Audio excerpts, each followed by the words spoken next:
Today I'm going to talk about a pop-punk band who also love heavy metal. I'm talking about Sum 41 and the 8th and final studio album called Heaven X Hell.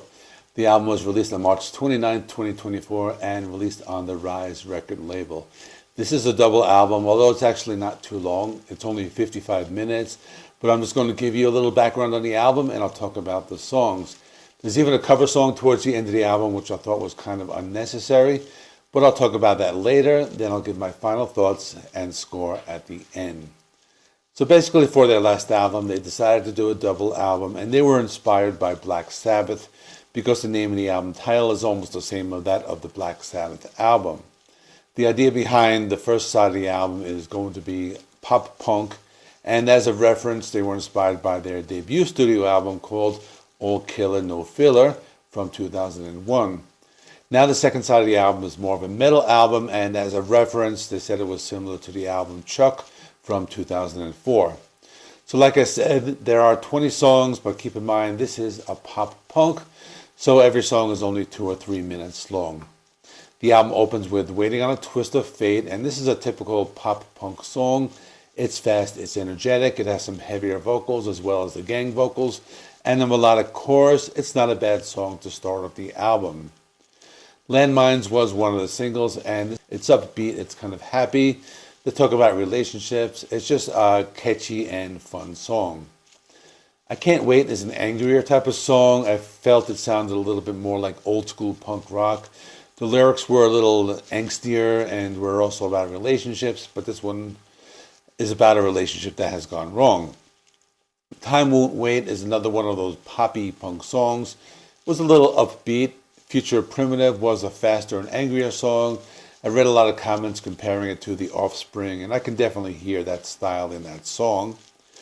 Dopamine was one of the singles, and I like the song a lot. It's very catchy, and the lyrics are very clever.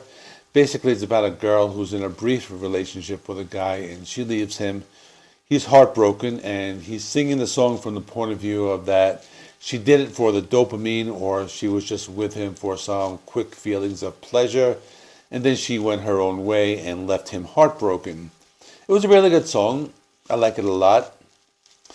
Not Quite Myself is a song about a person going through some problems. This person is experiencing some mental health issues. And they try to seek help, but nobody takes that person seriously. It's an emotional pop punk song. It has some acoustic guitars at the end. And it's not too bad. Bad Mistake is another one of those songs where you hear the influence from The Offspring. It's not a bad song. Johnny Libertine is an angrier punk song. It has more of that old school sound. I read some comments comparing it to Blink 182. Radio Silence is an emotional song about losing a loved one. It was a little bit more laid back. I also heard some of those Blink 182 vibes, maybe something like Adam's song. Preparasi, Salire. It's the first track on the Hell side of the album. It's just an intro track. They use a lot of layered vocals. I read one comment comparing it to Imogen Heap. Rise Up was one of the singles, and this is supposedly one of the metal songs. Now, is it heavy metal? Not really. It's still pop punk, but they add in some elements of heavy metal, like some heavier guitar riffs, and some of the techniques used in the guitar solo were kind of metal. It's an angry song about recovering from a breakup or something of that nature. Stranger in These Times is another song I felt was more punk rock, but I did hear elements of heavy metal. I heard a little bit of an Iron Maiden influence, and I read one comment comparing it to Sum 41's Chuck album. I Don't Need Anyone is a song that I can say is probably more metal than punk, although I would say it's a new metal or post-grunge type of song. I heard some influence of Linkin Park or that type of band. It was pretty good. It went pretty hard, so it was a nice contrast. Over the Edge is a type of song that has lots of peaks and valleys in the 3-minute runtime. The song has a heavy verse section and a more melodic chorus, followed by a heavy breakdown and ends with a softer piano section. That was pretty good. House of Liars is another song that goes pretty hard. I could hear a darker tone in the overall song, and there's a section in the second half of the song where they play some pretty cool, some pretty heavy metal style guitar riffs. You Want a War is another very heavy song.